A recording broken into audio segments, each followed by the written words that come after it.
start now. I'll call this meeting to order. And just for sake of the... Oh, we've got a... Okay. Does that mean? No. Technology. Okay, like, what's that actually? Just for the matter of record, my name is Terry Fortner, and I'm Chair Pro Tem, but I'm filling in today to chair this meeting.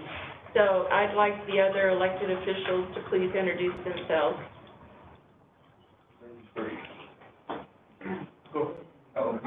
Gary McDaniel, Commissioner District. Glojane Totachene, District 1. Steve Lanier, District 3. And this is for the general public here, so any noise that there is or background noise will kind of create a distraction for the telephone. So anyway, I'd ask everybody to stand now. I'm going to have a moment of silence. This is going to be for former San Juan County Sheriff's Deputy Bill Hooser. He was killed in the line of duty. Bill left the sheriff's office in September of 2017 to continue his law enforcement career with the San Joaquin Police Department in Utah and to be closer to his family. Bill's wife, Kinda, had served as an administrative member of the San Juan County Fire Department. The Hoosers are deeply loved by many and maintained a close personal relationship with friends and former co-workers in our community. Please keep the Hooser family in your thoughts and prayers. They will always be part of San Juan County. So if I can just take a minute to have a moment of silence for this family.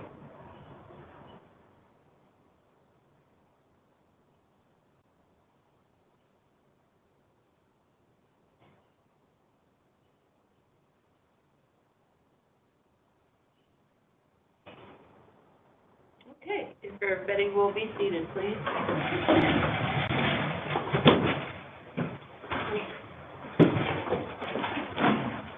All right, so we'll go ahead and get started with new business. I appreciate everybody being here. See a lot of familiar faces, and thank you for all your hard work and everything that goes in to prepare this for us to look at it today. So now I'll go ahead and turn it over to County Manager Stark.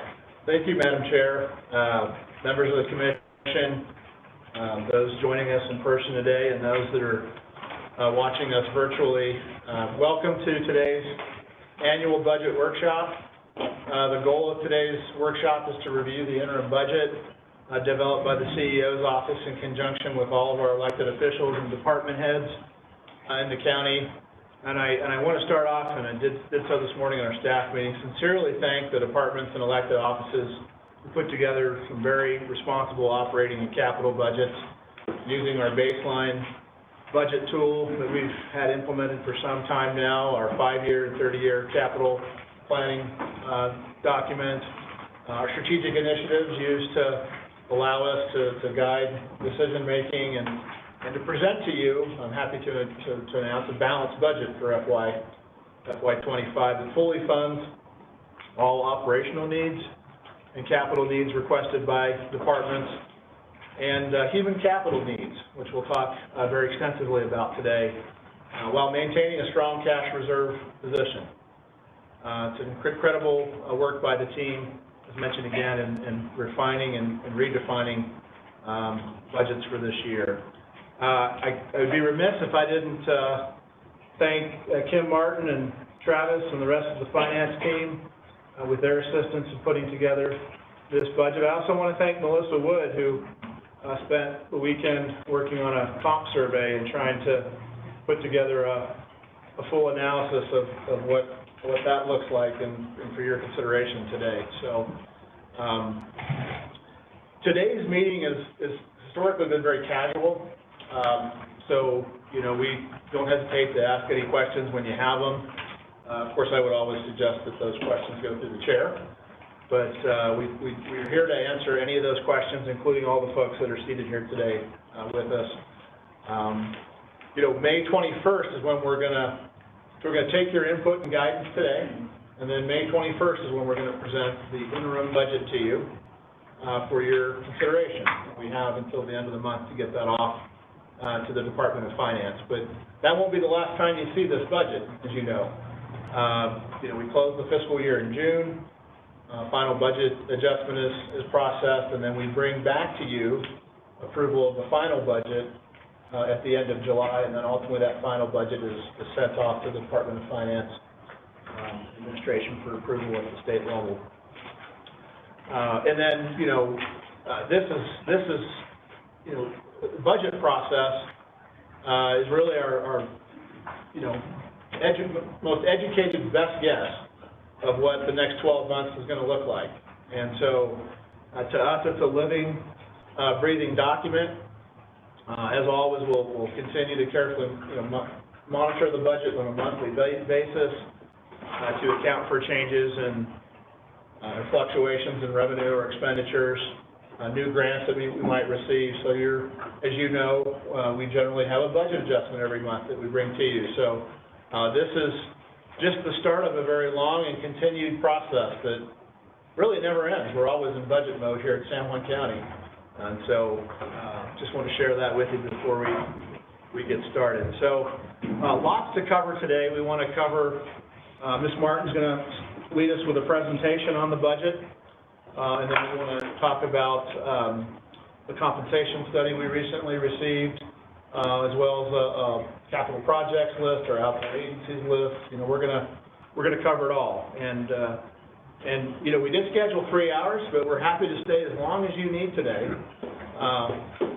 Probably dependent upon whether or not we have enough sandwiches, but we're here for you all day, so I want you to know that. So don't think we're constrained on time.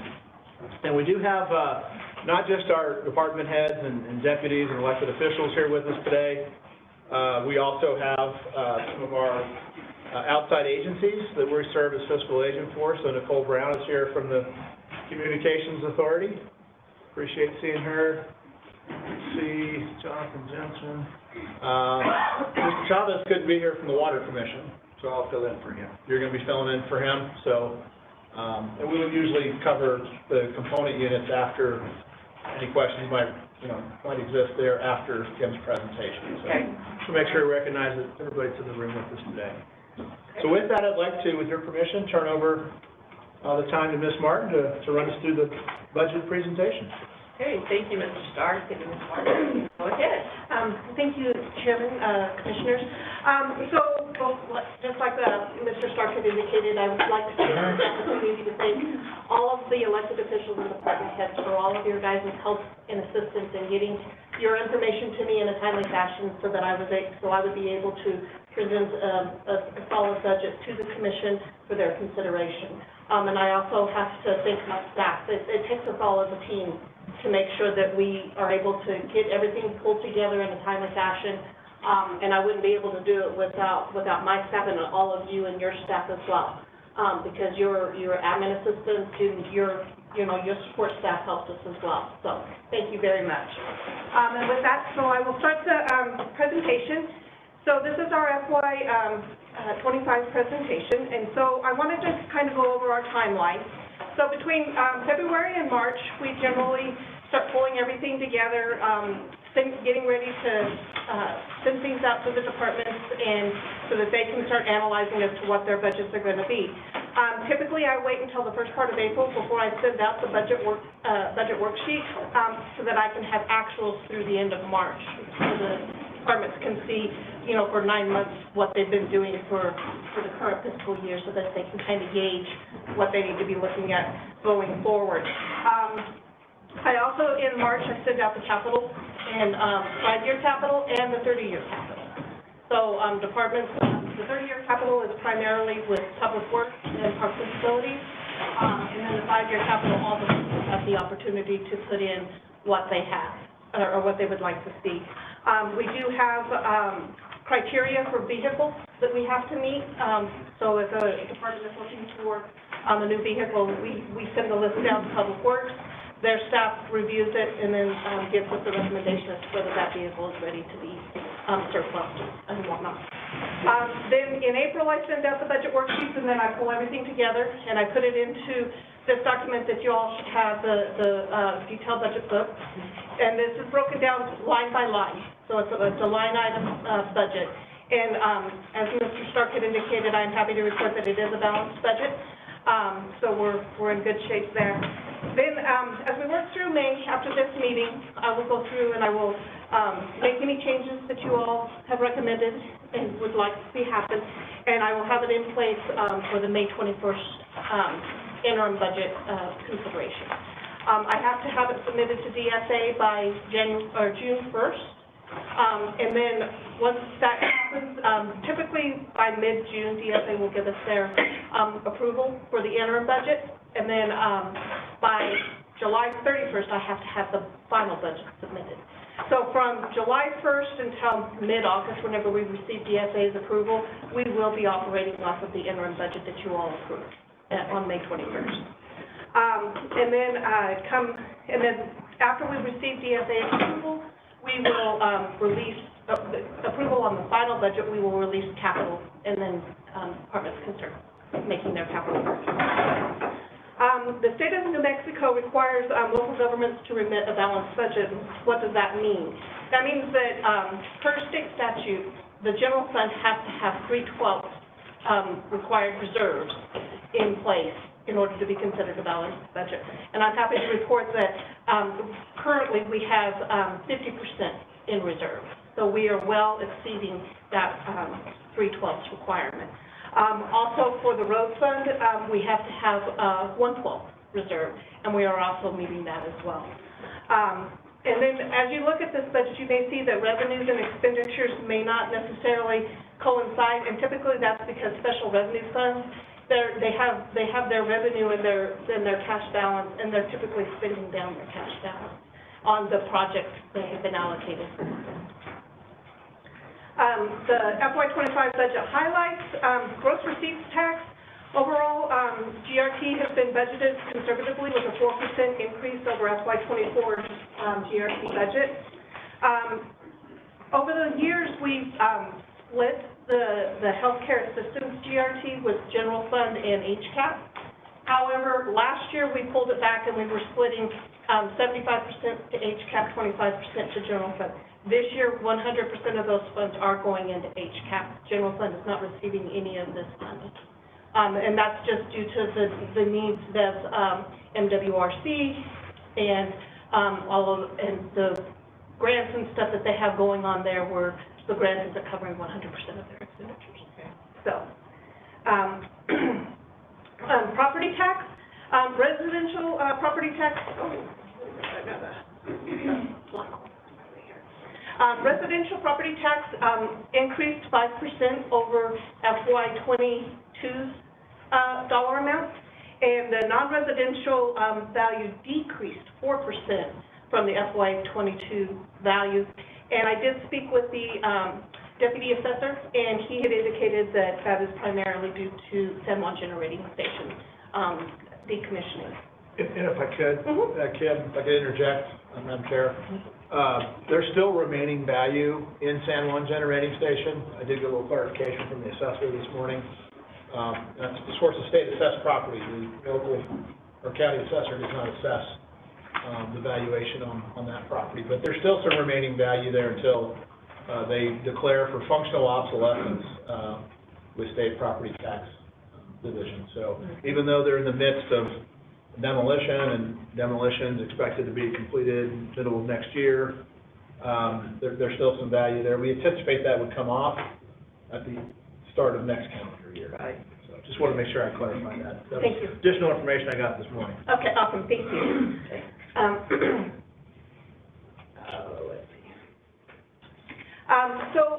As you know, we have two funds in our budget.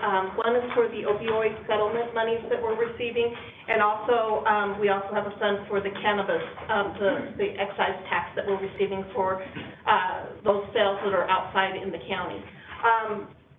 The cannabis over the last 2 years has just kind of sat in that fund, and it's just been kind of collecting. The opioid has been used to help fund the sobering house and the JIP center. Going into FY25, we will be utilizing those funds and allocating them towards alternative sentencing. we have received a grant for FY25 that will help us pay for the Sobering Center and the Joint Intervention Program Center. So with that being said, that will also free up some money to help with alternative sentencing and HCAP. So. But, and I just add, and that's a one-year grant that we received, New Mexico Grow funding, formerly known as House Bill 2 junior money. That $1.6 million was allocated to the San Juan County, San Juan Regional Medical Center, and the city of Farmington for the agreement we have in place today with those entities to provide those services Ms. Martin just mentioned. But it's anticipated, it's 1 year. Of course, we hope it be continued, but as of right now, it's going to be 1 year source of revenue. And then one-time revenues that is in this budget is our payment in lieu of taxes that we normally receive from the federal government every year. We have been receiving GRT utilization monies. However, after speaking with Mr. Stark and working with him, we determined not to put that into the budget this year due to the fact that we may not get it. So we didn't want to have it in there and then not get it and then have to be trying to figure out how to make everything work. Budget highlights for our revenues. So this year we're budgeting $137 million, and that's just a little higher than what we had for FY24 at $136.8 million. You can kind of see the trajectory, but between FY24 and FY25 we're remaining relatively flat. Part of that is due to conservative budgeting with the GRT and oil and gas revenues, just because we don't want to overestimate that and then wind up having putting us in a bind. Right. So the highlighted revenues, the highest, as you can see in this graph, is our gross receipts tax.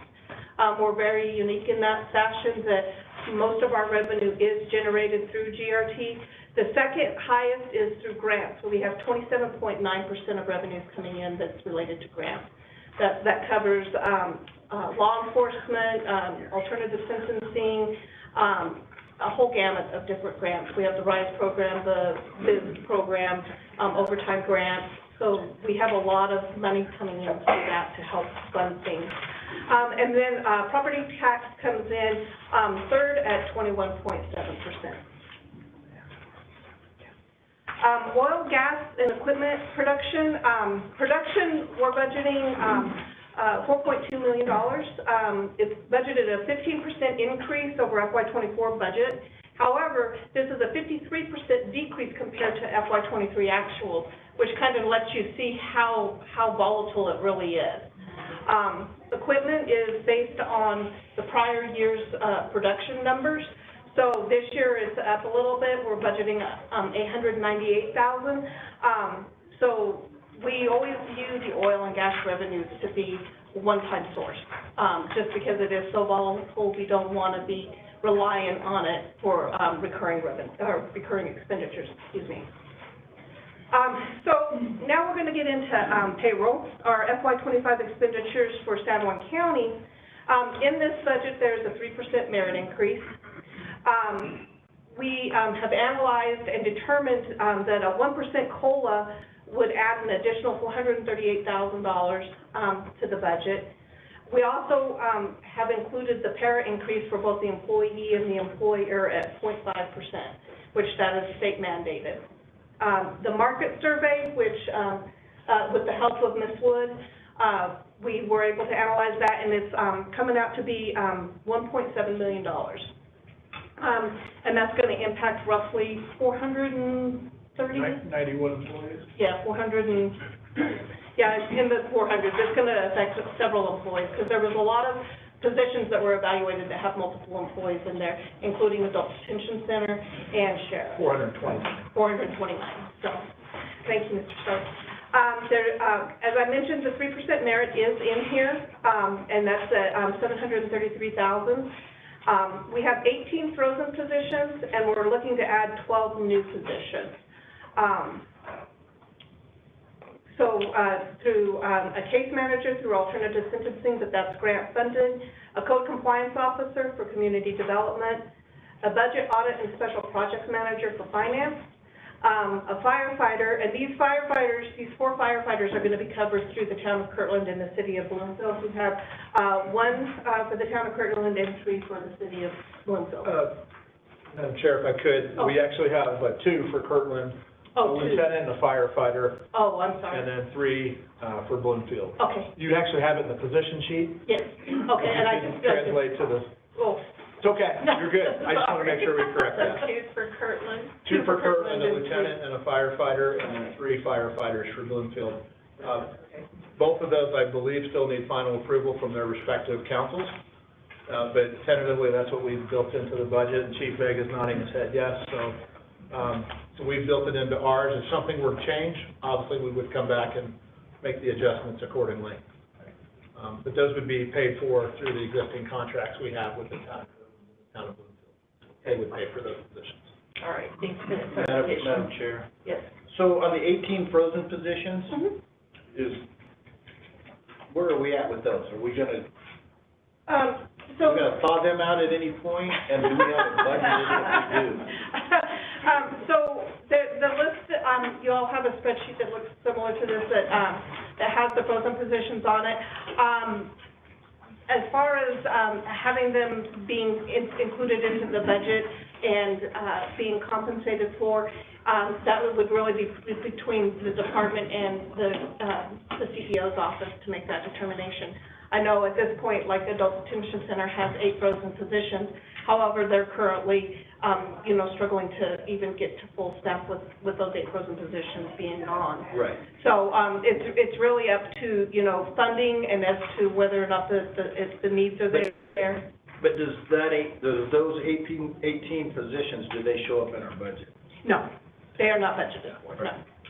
And Madam Chair and Commissioner Lanier, if I could add to that, these are positions that were the result of cuts we had to make during very austere times from 2010 to 2020, and then even carried through into COVID, where, we weren't able to fund these positions. And so we evaluated operations to determine where we could make cuts. So this has been a carryover list through the last couple of budget cycles. At some point, it would be worth reviewing to eliminate the frozen positions, even though they don't have a budgetary impact, just so we don't have that carryover. With the new positions that are being requested, with the exception of 3 of them, they're reclasses, grant funded, or 1, this is a fire IS generalist that you'd already approved for a 6-month term, and we're just, bringing this to you to make it, codify it going forward as a full-time position. But just once again on that frozen position list, we had 8 detention officers. We had 4 positions, specifically case managers and counselors, a quality control coordinator at alternative sentencing, 3 juvenile detention officers, 1 custodian at parks, and then 2 transfer station attendants that were on the list. And of course, we might remember with transfer stations, we sort of right-sized operations a couple of years ago. And at this point, we don't have a need for additional attendance, but like I said, we've had this list as a carryover list. Probably a good reminder for us all about where we were a few years back, trying to really manage the financial affairs of the county and make sure that we're finding the appropriate amount of human capital resources out to provide the services that we need to. So, great question. Any other questions? Okay, go ahead. Continuing. Finish up, have a couple other positions I'm sorry. down there. Oh, yeah. So we also have an administrative assistant for housing, as Mr. Stark indicated, an IS generalist for fire, and then a maintenance technician 2 for parks and facilities, and a safety coordinator for safety. And let me just add a little color to some of those positions.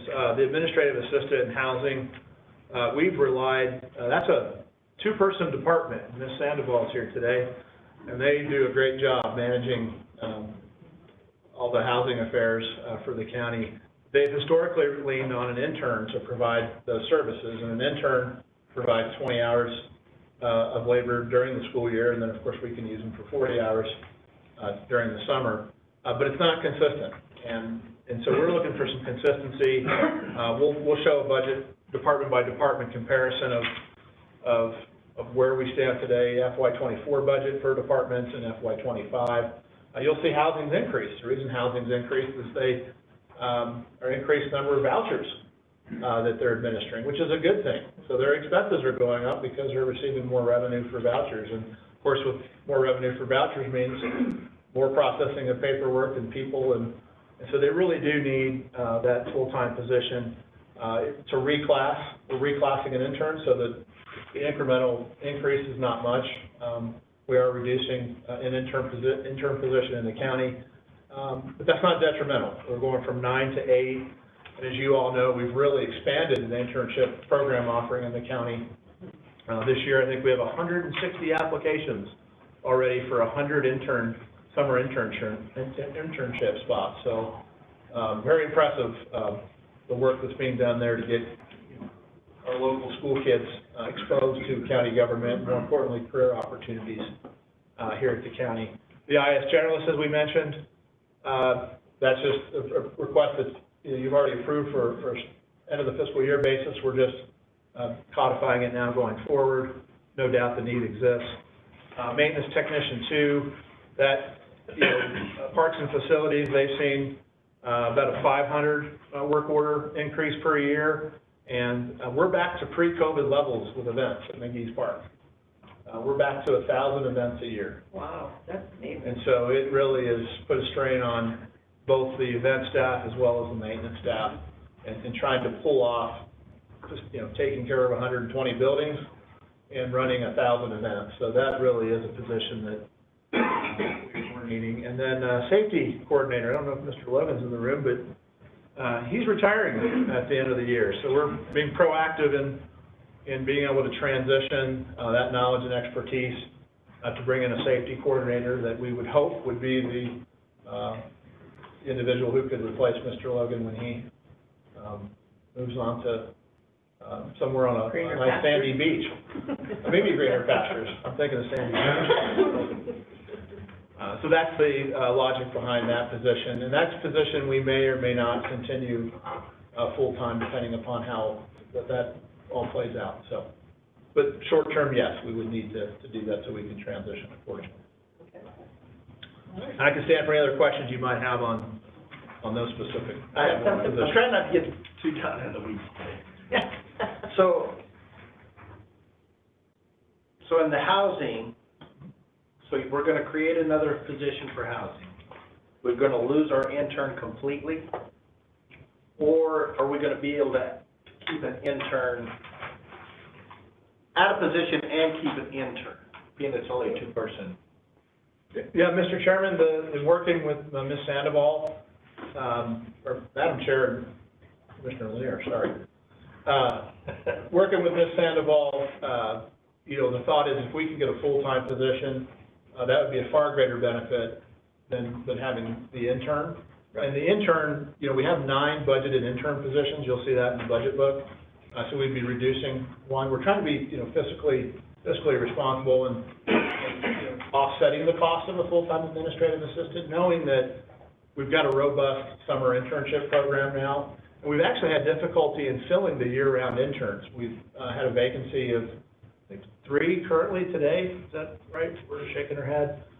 So there's actually been a struggle to find youth that are willing to work in a year-round environment, 20 hours a week while they're in school and then 40 hours a week during the summer. So that was the logic behind that. They would still have access to a summer intern, for sure, through the summer internship program.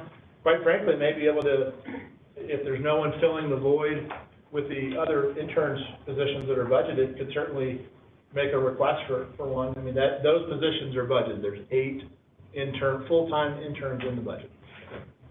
That was my question. And they're in any department or just? They are. We actually make those available to departments that are willing to hire and bring on an intern. It's somewhat of a commitment that, you're there to help coach and mentor and expose them to the career opportunities of your specific department and operation. It's just not a reduced cost for labor. So and we've had notable success in San Juan County with our intern program. County clerk was started as an intern here back I won't say how many years ago. But we've had a lot of full-time employees that started as an intern and have come back to full-time employment and a full career here at San Juan County. So we think it's a valuable program. As you know, it's one of our strategic initiatives to continue to build out and promote internship opportunities here in the county. How do we promote it? We market it through the HR department. We utilized Facebook this year. And in fact, we had 100 applicants. I don't want to misspeak. How many weeks, Roberta or Melissa, that we had 100 applicants after that Facebook ad went out? I think it was like 3 weeks. 3 weeks. Yeah. And our grant right now is only for 100 interns. So we're going to hope to see if we can find some private employers that might be willing to take them on that are not, going to be covered grant funding. It's a wonderful opportunity for local businesses to participate in the program where you don't have a labor cost. Now, you do have a commitment to try to help, like I said, grow and develop that youthful mind, but no charge, no cost to the businesses. Yeah, that is a huge So thing. we think we'll have some that would take on an intern and pay them, out of their own financial coffers. Right, okay, all right, thank you. Okay. Yes. Continuing on with payroll expenditures, the health insurance, I just kind of wanted to highlight that the interim budget includes a 10% increase for both the employee-employer costs. To kind of go over what happened with 2024 is the premium increase that the state had notified us of was after we had already gone through open enrollment, and the county, through your direction, had picked up that additional 10% on the employer side of things. Going into 2025, that will be reallocated back out to be an 80-20 split. And then the employee side will be picking up the 20%, the employer will be 80%.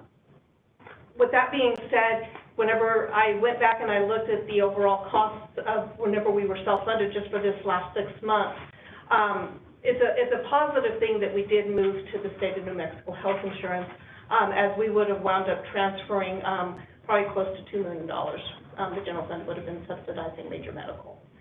Because the claims did not seem to be slowing down any, and the revenues from the premiums just was not there to cover that additional cost. Moving on to the component units, Communications Authority, they had proposed a new matrix, 2% COLA. They were adding a new position for a warrant supervisor, and they have 3 vacant call taker positions to be filled in FY25. This has already been through their board, and so now it's coming to you all for approval. Criminal justice typically will follow what San Juan County does, so we have budgeted a 3% merit increase for that individual that's out at criminal justice. And then San Juan Water Commission, same as Communications Authority, this has already gone before their board. They're proposing a 3.1% COLA. The Water Resource, IT, and Web Design Specialist is looking at a 7.9% step increase. Project Planner Specialist is looking at a 6.5% increase. The Administrative Assistant is looking at a 6.2% increase. And then they're wanting to add an Administrative Assistant, which I believe would wind up being a reclass because they have an administrative aide that's frozen. So we would wind up reclassing that position into an Administrative Assistant. And the 3.1% COLA applies to all 5 positions with that Water Commission. Going on to expenditures, our 5-year and 30-year capital plan, as I mentioned at the beginning, we do send out the 5-year capital plan to all of the departments and elected officials for them to analyze and put in their requests. And then I do work with the CEO's office to make sure that everything is in line and, and it's going to fall in with the budget and what we have for revenues coming in. We do have our 30-year capital plan. that we've been working with, and it has been a phenomenal plan. With that being said, it's helping us to be able to review all of the, the expenditures that come with large equipment or, buildings with the AC units and stuff, and making sure that we're putting it on a scheduled plan for replacement or for improvements, and still being able to maintain that within our budget. Our capital expenditures currently for general fund impact is at $9.4 million. Special revenue impact is currently at $961,000, and grant and pre-funded impact is at $1.2 million. And if I could, Tim, Chair, the capital list is in front of you, that was submitted by the elected offices and departments. So, once again, requesting what's needed, obviously, because we're $2.5 million less in capital requested from last year. And as Ms. Martin indicated, that's a big part to play in that is the planning process that we have related to capital. Right. We've been able to make sure, even in the most difficult of times, we're able to maintain buildings and systems. We're able to replace vehicles for the sheriff's office and other, high utilizers of road miles. To me, it's just a good sign that things are really heading in a positive direction relative to capital. We don't have, unlike other agencies, a lot of deferred maintenance on buildings. Kudos to Parks and Facilities and the team. They really have done a great job over the last 7 to 8 years to make sure that, we're keeping our buildings in tip-top shape. And we don't have the big oops that comes to you that, we've got a major roof failure or major HVAC failure. We've got, just for example, 50 HVAC units on the Adult Detention Center. And think about that, all those were supposed to expire at the same time. And that's a huge expenditure. And so we've been working on that at 5 to 7 units a year to where we could, in a systematically, methodical way, replace the units that were most likely to fail, have the funding there to do that, and now we've got units that are going to last us another 15 to 20 years. So it just goes to show the capital planning is paid off, and we appreciate your endorsement and commitment of that. And then ultimately the 30-year capital plan, which Ms. Martin will talk about, will make us debt-free going forward. So let me share some more on that. So sorry. No, Want to interject. no, you're good. Also, speaking of the 30-year capital plan, we did receive the NACO Achievement Award for debt-free long-term capital financing. Was that received last year? That's the one in Austin.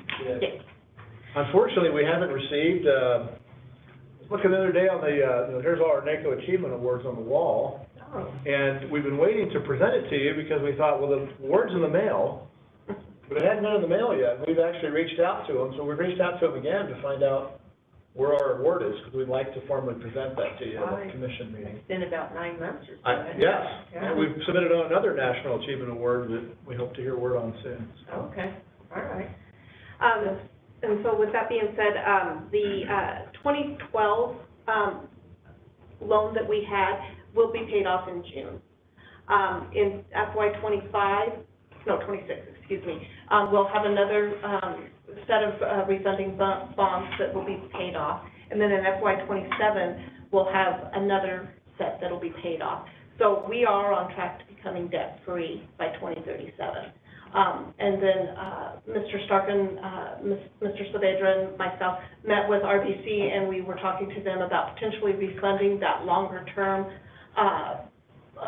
revenue bonds, maybe potentially getting it at a lower discount, at a lower interest rate. So we could potentially save some money there, about $60,000, I think, is what they had came up with. So hopefully, but as we go on into the year, we'll see how that progresses. Okay.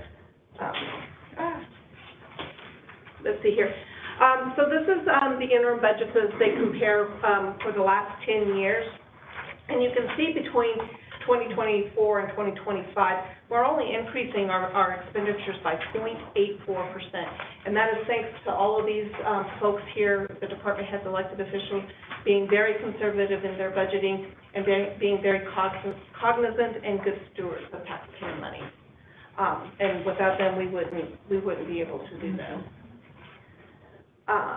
Let's see here, capitals, you can kind of see how this is trending. You know, we, in FY17, there was a high point from the revenue bonds that we had received for 2015. We really picked up the pace and started spending those revenue bonds down. And then in, sorry, I have this little black box that seems to keep getting in my way. FY24, there was a little uptick in capital, and that was part of our planning process and trying to utilize the ARPA funds for replacement of bridges and stuff like that it was qualified for, and then also just following our 30-year capital plan. So, and then general fund expenditures, 23% of the total budgeted expenditures belongs to the general fund, which is relatively low. Total budgeted FY25 revenues is $68 million. Total budgeted FY25 transfers out is $38 million. We have $0.7 million transfers coming into the general fund from our transfer analysis. We have $2.4 million going into debt service, and we have $36 million to supplement special revenue funds where their expenditures are exceeding their revenues. And as I mentioned at the beginning of the presentation, general fund reserve requirement is in excess of the state mandate by 50%. I kind of like to draw your attention to one of the sheets in your packet, the departments by department, FY24 to FY25 budgeted expenditures and the change. Just to highlight again, you can see we have departments that are negative, that have found ways to save dollars, expenditures from last year to this year. And I just, once again, that's impressive to me. When I saw that, it just goes to show the commitment from our departments to be very, as Martin mentioned, fiscal, responsible, and stewards of taxpayer dollars. So negative 3.9% overall when you look at the combined expenditures of those funds. So just want to make sure you're aware of that document's in your packet. All right, thank you.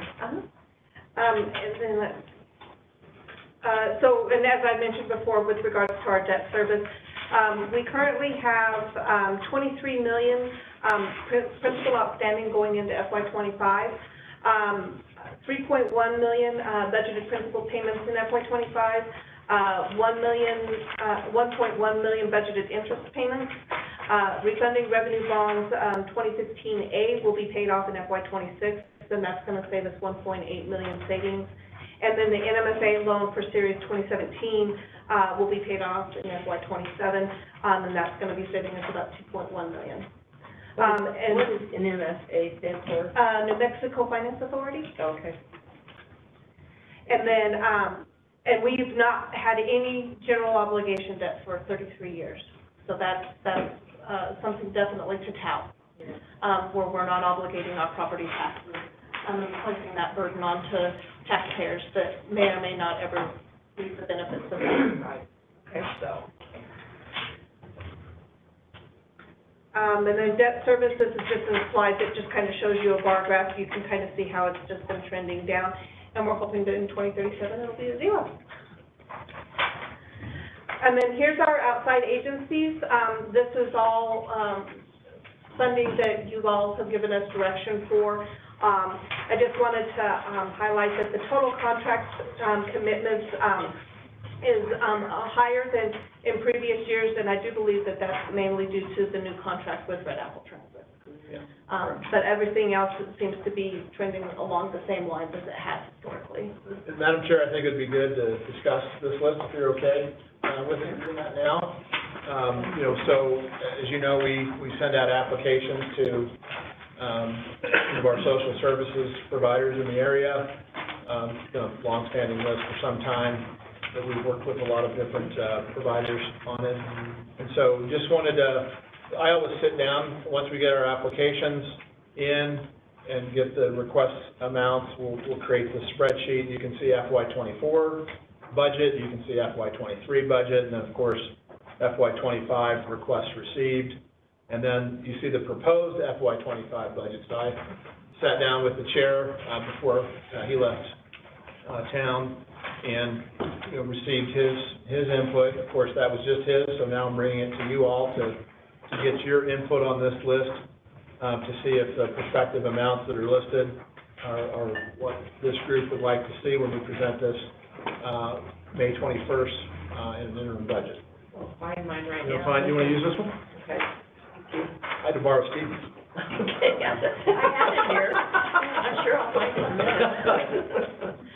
So, all right, I reviewed all this, and nothing really stuck out to me that needed to be changed one way or the other. I was in agreement with what has been proposed here. Does anybody have any other comments or questions? Madam Chair, San Juan County Museum, that I, their board, they requested 15,000, and I think they got 10,000. I'd like to see them get the full 15,000. And you said that was related to what they've been working on for transportation?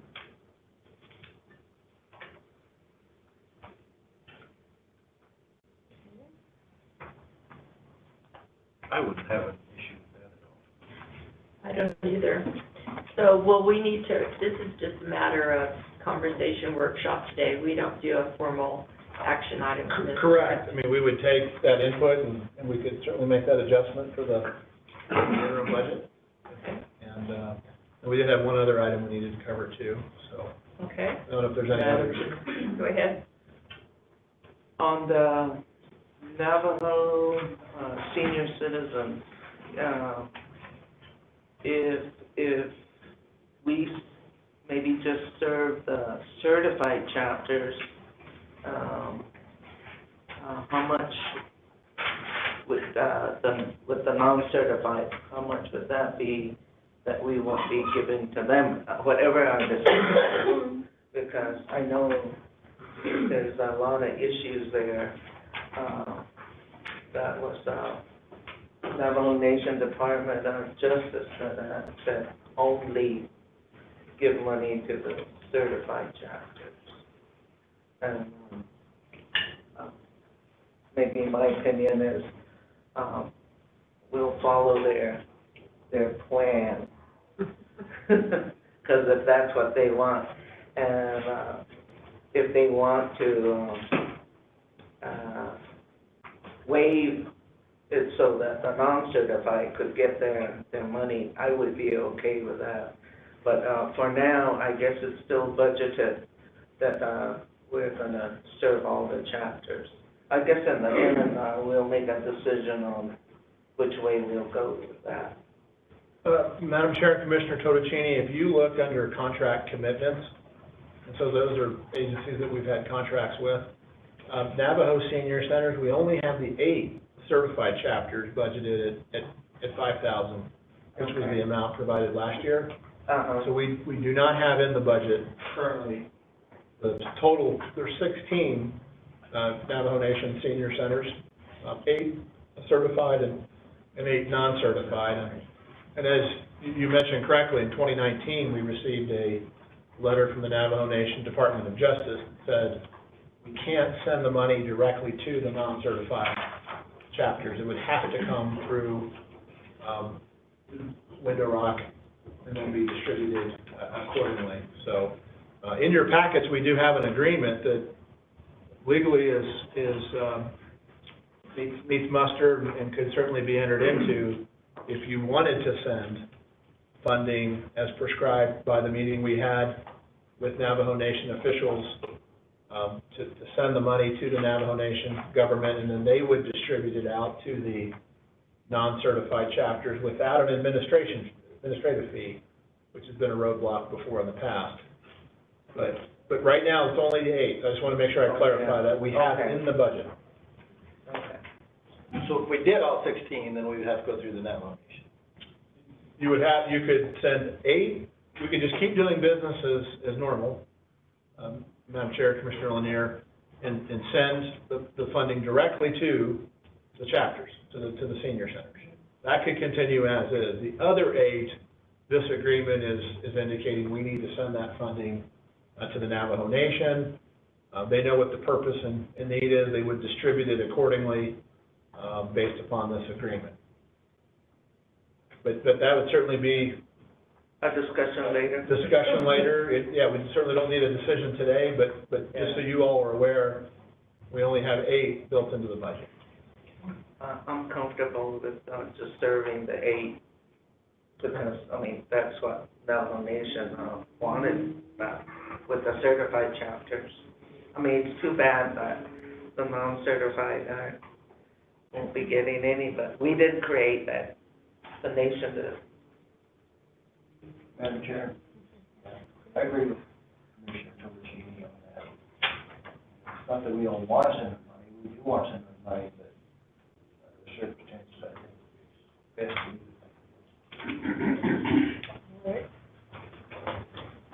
Okay. Any other comments or questions related to this? I just wanted to, I'm glad that sexual assault service got their full request. I know there's a lot of need there, and they're always, just like we do, they have to write grants, and, you know, so I was glad to see that. Madam Chair. And then we have 2 that did not turn in an application, but do we extend that application date, or do we, because I noticed we still have it in the budget. Madam Chair and Commissioner Lanier, yes, they did not submit an application by the due date. They subsequently have done that and have contacted us. Commissioner Beckstead, when we were reviewing this list, wanted to maintain the kind of longstanding relationship we've had with Four Corners Home for Children and people assisting the homeless. They have been a recipient of funding to provide those services to the community. So that was his recommendation and suggestion, but no, we did not receive the application on time. And I agree with that too. Four Corners Home has done a great job of providing homes for children as we need right now. It's exceptionally important that continues on, and they've been very responsible in that. I know they had change of leadership as well as in the past. And sometimes with leadership, those longstanding themes of getting applications in. So that's my understanding. We have a great working relationship with PATH. It feeds into what we do at the Mental Wellness Resource Center. So it's important that we continue on with that relationship. So sometimes this happens, but it's been a good relationship with them. They've been very responsible. Is there anything else? Just a comment on that. Okay. I think all over the nation, they're dealing with a homeless population. And I don't know why they didn't apply, but they do, I think, need some assistance there. So, but I'm glad that they resubmitted their request. So, They did. and we can fit that in? We can at your direction. Okay, yeah. Yep, sounds good. All right. Is there anything else?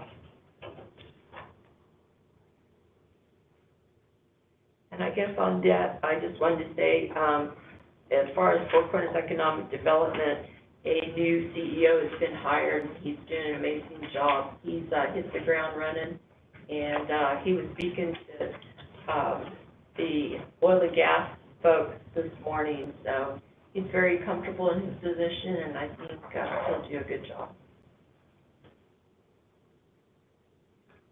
So, well, it doesn't sound like there's anything else. Nope, that concludes my presentation. Oh, wow, that was fast and furious. All right.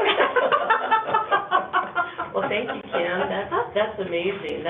A lot goes into this, and there's a lot of paperwork and a lot of hours behind all that paperwork. So again, we appreciate what everybody did to bring this together, everybody in every department.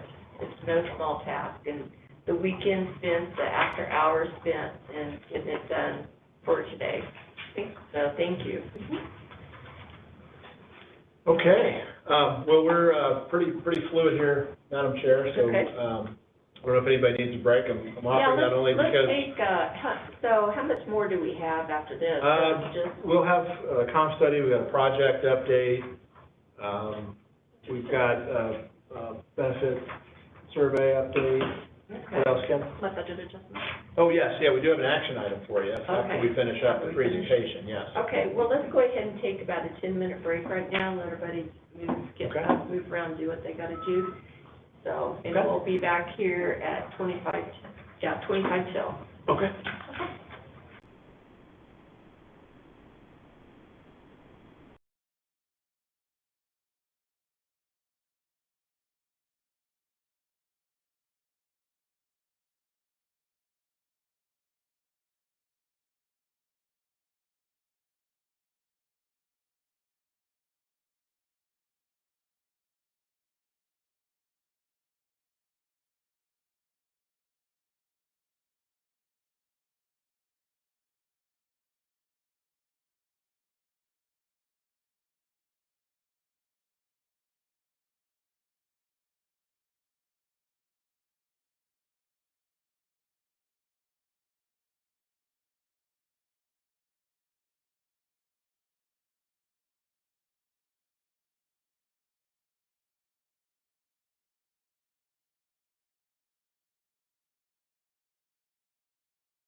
All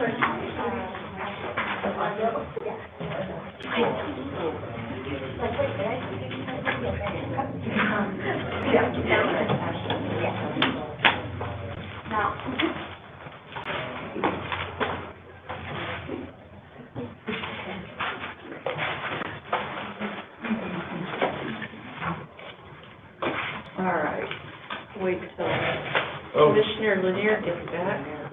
Missing him. You talking out there? So Devin's looking to go get Okay. him. Tell him on a tight schedule. You gotta make this the shortest one, next bit is not here. That would be great. It'd be good to brag.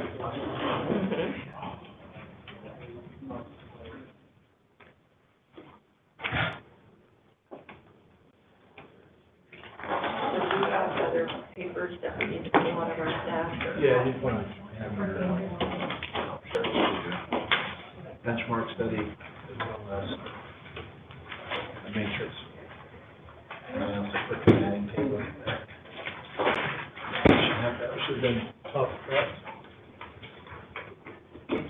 I think I've moved everything around.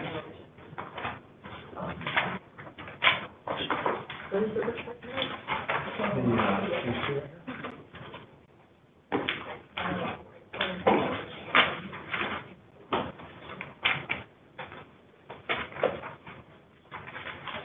Hello. There you go. There you go. Okay. You think I left it? Oh, no, I thought you were on the phone. All right. We'll go ahead and get started now. So we need the benchmark finding paper. Yes. Looks like this. Oh. Madam Chair, two things. You got the county matrix, which is our matrix for salaries and wages. Yep, and then also our benchmark study was recently done by Valiant, and there's an attached letter. It should be in the packet that you received with your budget book. Okay. Correct. And then I also copied Manning tables from 2023 to 2024. Okay. Should be in front of you as well. They should be highlighted with a pink highlighter. And I'd like to bring up Melissa Wood, who's our Deputy HR Director, who's been involved in previous salary surveys because of her role as benefits and compensation manager. So I'd like to kick this item off that obviously, we're no different than other local governments, and just governments in general, but certainly local governments where we're always in a battle to, especially the post-COVID world, of trying to recruit and retain our staff across the variety of different service sectors. 600 and approximately 30 employees that we have here in San Juan County. That we're trying to provide those direct services, and to do it, we need people to provide those services, and that's been a challenge, as you all know. This is the fourth year in a row. I believe we're the only local government that I'm aware of that has done a compensation study 4 years in a row, and in 3 previous years, you all have agreed to implement the findings of the study. To me, which is for our staff, very much appreciated, because it's helped to, what we're ultimately trying to do is create internal and external equity for pay here in the county. And we couldn't have done it without you all approving those findings that have come to us before. So this year's study, we received Wednesday at 3:30, and that's what's kind of put us in a little bit of a bind with getting information out to you, getting information out to our department heads and deputies that are here, officials. That was actually distributed to them this morning. As I mentioned earlier, Ms. Wood was with Ms. Martin. We're working over the weekend to take those results, put them into the county matrix, so that we could then in turn put together a financial analysis of what the impact would be for 2 things. One, a COLA, a cost of living adjustment, and the other, the implementation of the market. I'll start with the COLA first before we get into the market. You know, last year, it was recommended by Valiant that there had been a change generally in the market of 4%. And you all agreed last year, wisely, in my opinion, to put forth or provide a 3% merit step increase as well as a 1% COLA. This year, as Ms. Martin indicated, we only have the 3% step currently built into the budget that was presented to you. A 1% COLA equates to $430,000 because it's implemented July 1, or well, shortly thereafter, first full pay period in July, and it affects every employee in the county. From a staff perspective, we believe that's extremely important. First off, it's being recommended by our consultants that to get everybody to market without the findings of the study, we need that 4%. And the COLA will help to offset really some costs that employees have no control over. The 0.5% para increase that we're in year 3 of 4 started back 2 years ago. Our employees have absorbed a 0.5% per year. The employer, San Juan County, has absorbed a 0.5% per year. So that would help to offset the pain and the burn that comes from something that, yes, ultimately long-term, if you stay fully employed and retire from San Juan County, you'll receive the benefit of that. Short-term, if you're a new employee to San Juan County, it's hard at first to see the benefit, you know. A lot of employees don't make it to the 5-year mark. And so we feel like that would be important. It will also help to offset some of the higher insurance costs that we've seen. I mean, premiums were reduced by moving to the state plan, but some of the co-pays and deductibles are slightly higher for those that are using the plan. Plus, we know come the start of next calendar year, there'll be a 10% increase for the premiums relative to the employees. So we really feel like, you know, implementing that COLA now would be wise. Budgetarily, we can make it happen. We're going to show you that here in a second with some of the revenue projections that Ms. Martin's provided. So that's the COLA. We would recommend strongly that you all consider the implementation of a 1% COLA in addition to the 3% step merit. The comp study that we recently had done, that was more robust than I anticipated. It covers, you know, a variety of different positions, as mentioned, 429 positions in the county. So it's more than 2/3 of county employees that would receive some form of a comp increase, market increase. Mr. Sharp, can I just clarify, it's 321 positions and about 409. Okay, my apologies, I can speak. 321 positions, 429 employees. Yes. Okay. Thank you for the clarification. Yeah. So we think that would be helpful to keep us current with market. The last thing we want to do is get ourselves in a position where we've got a talented and dedicated staff here, and we want to make sure that they know that they're receiving a market increase. When you go to work for government, you know you're not going to be the highest paid employee, you know, relative to the private sector. But you do expect that you're going to be paid a market rate. You have good benefits. You know, generally there's time off that comes with holidays, et cetera, that are paid. But we want to make sure we don't get way out of market. That happened to us historically. Starting from 2010 all the way to 2020, when we started, you know, having the compensation reviewed on an annual basis, we got way behind, and it cost us dearly. In fact, it cost us dearly with employees that were leaving. And we don't want to be in that situation. We also don't want to be in a situation where we can't recruit and retain folks to the county. So, well, it'd be nice to keep people here. This is their home, and so with inflation, we've got to figure what's going on nationally. Yep, I would agree, Madam Chair. And so this study this year really kind of highlighted and really aligned quite well with where we're seeing vacancies in the county, quite frankly, with what some of the positions, not all, but some of the positions that are being suggested that are due a market increase. You know, I was looking back at 2023, our March staffing table, which that's the most current we have for this fiscal year, March, we just finished up April, and we're actually preparing the results of that. But we made some gains with vacancy rates. We were at a 14% overall vacancy rate in 2023. We've improved. We're at a 10% as of the end of March of this year. But where we are seeing having some difficulty with filling positions are really three key positions. It's three key areas. Our detention centers, all three of them, so we're moving with adult, juvenile, and alternative sentencing.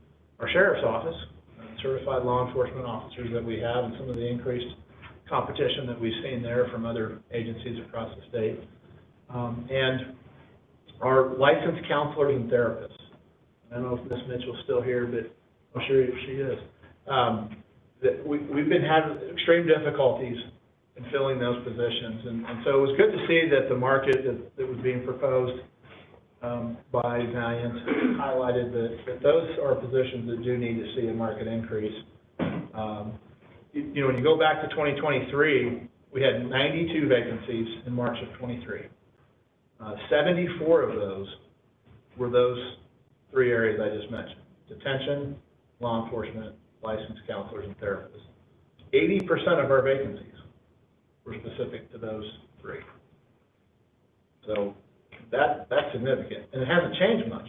So we've overall, our vacancy rate has reduced down to 10%, but 72% of our vacancies are still related to those three areas. So it was nice to see that those positions, in addition to a whole host of others, obviously, when you end up with 429 employees that are being impacted, that those are areas that are being addressed through this market study.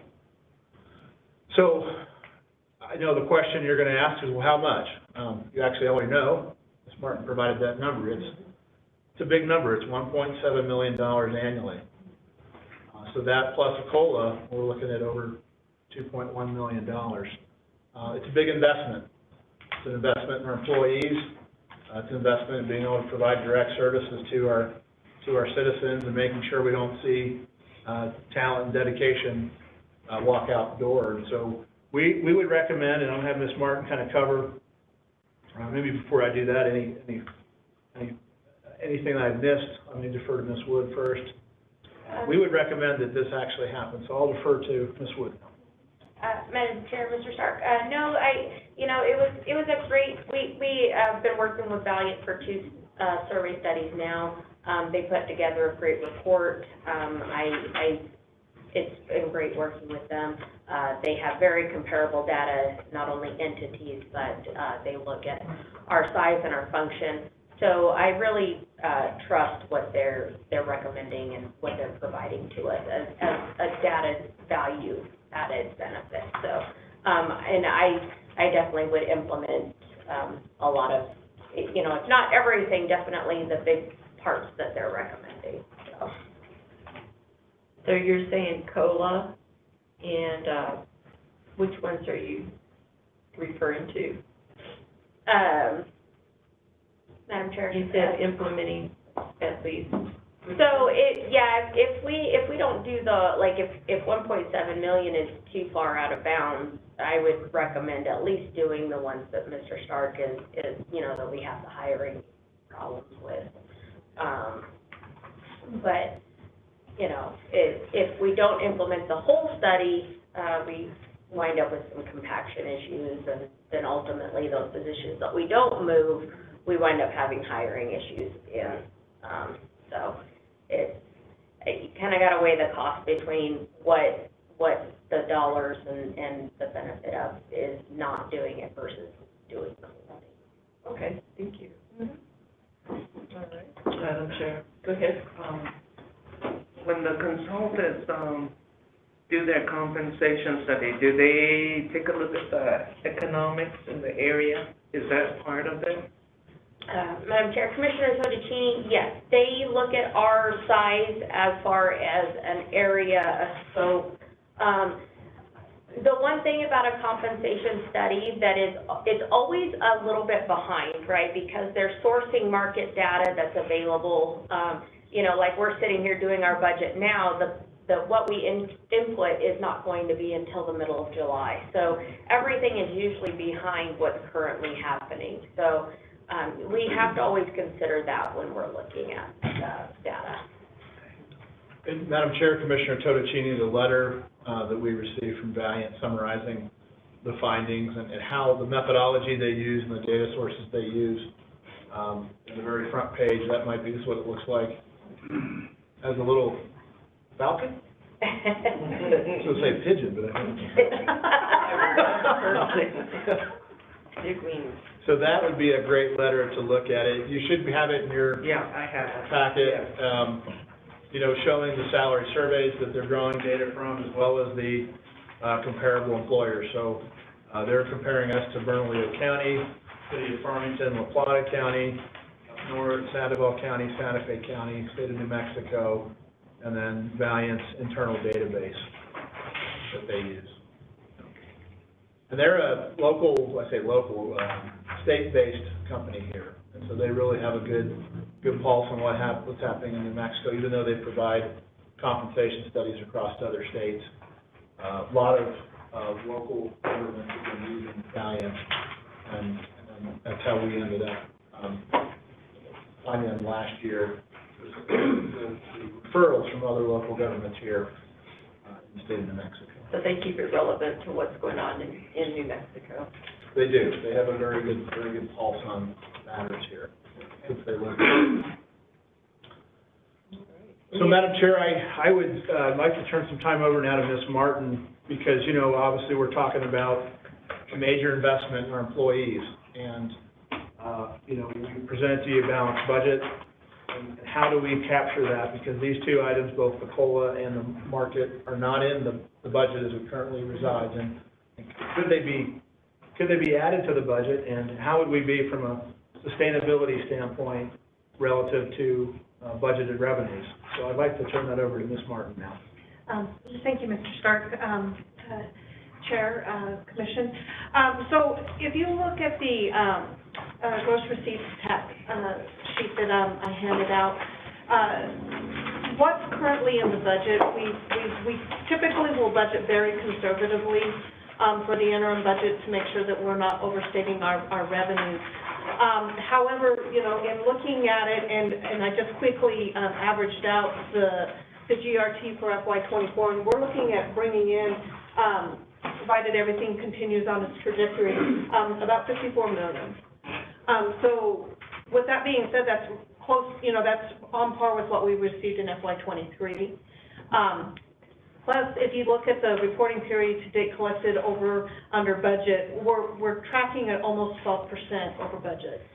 So, and I budgeted 4% over FY24 budget, so that's leaving us about a 6%, you know, 6 to 8% variance of where we can probably absorb some of, you know, if there was a slight downturn in GRT, we would be able to absorb the additional costs without, you know, putting a strain too much on our revenues, on our recurring revenues.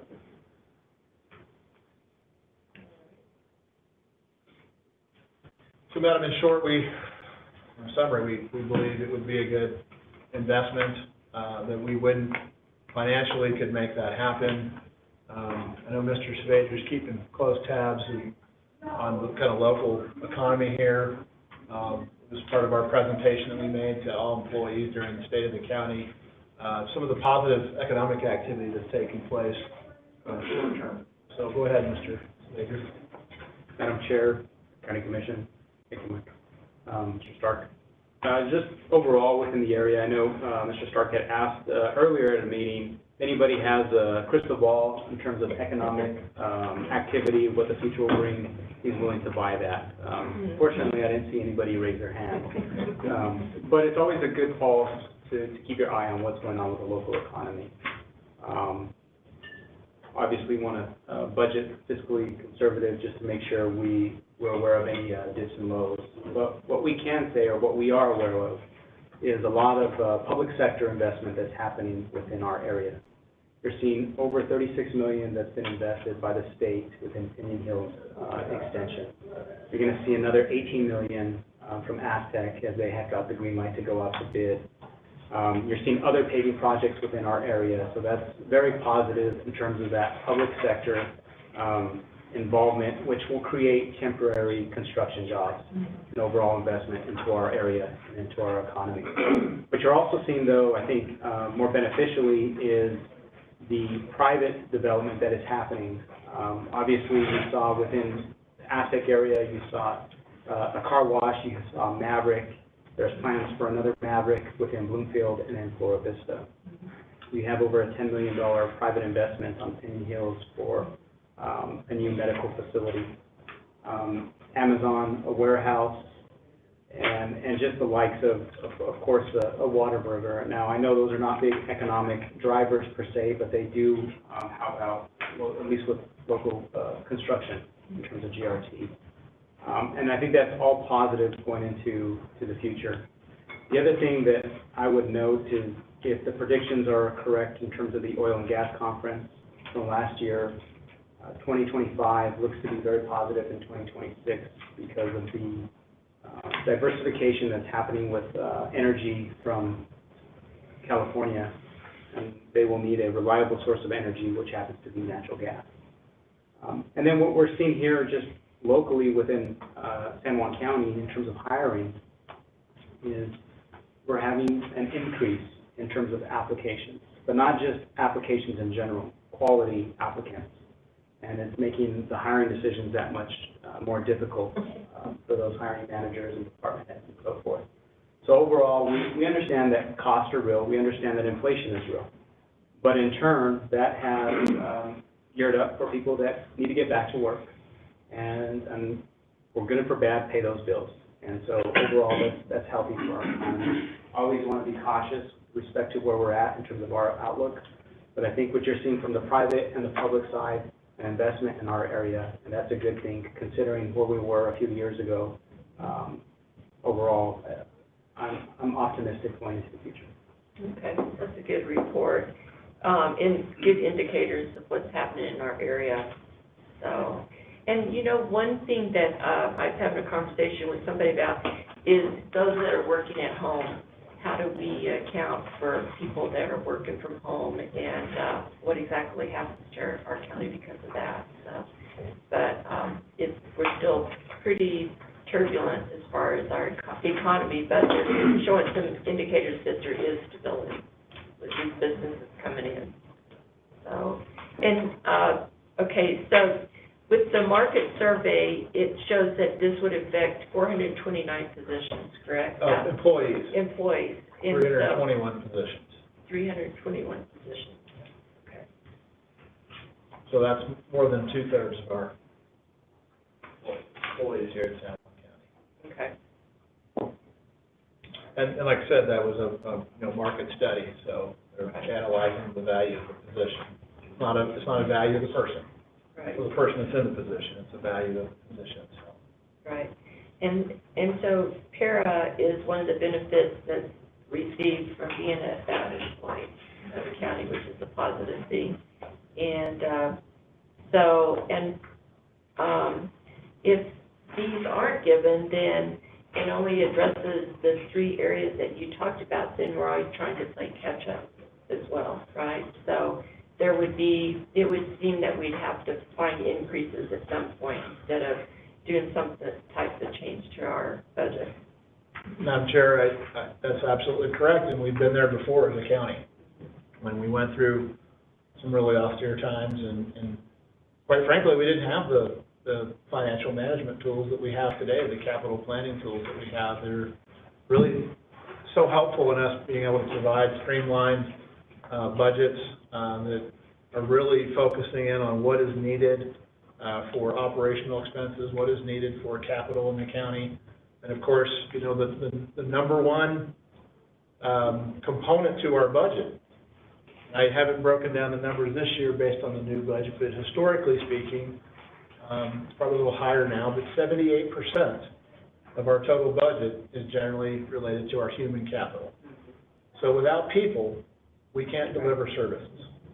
And, in these times when we've got, rising inflation, we've got competition from lots of different, employers, both public and private sector, if we don't keep up with market, we're gonna end up finding ourselves in a very untenable position. And we've been there before, and I, as county manager, would suggest that we don't want to be there again, because when you have to climb back out of that hole, it's really expensive. Whereas if you're keeping up with it year after year after year, it's a lot less expensive, and more importantly, it's a huge boost to morale. The employees see that their positions countywide are being evaluated, and when there's a market increase that's due, action's being taken. They don't want to think that they're been forgotten. Yep. That's not being addressed. And I would point out that, we've recently conducted, and kudos to the Survey Advisory Committee. I see Mr. Myers in the back row there, and probably some others that are with us here. Yep, Michelle. The number one request from employees on the employee satisfaction survey, I know you all saw it, was, well, what can we do to improve your employment at San Juan County? Resounding, 70+% pay raises. So I feel like it's that important that it really needs to be given some due consideration, and it can absolutely work financially. It's a little more than we anticipated. Of course, we didn't get that data until Wednesday. I wish that was under different circumstances, but we're not the only. Come to find out, we're not the only county or city in the state that's having a compensation study done.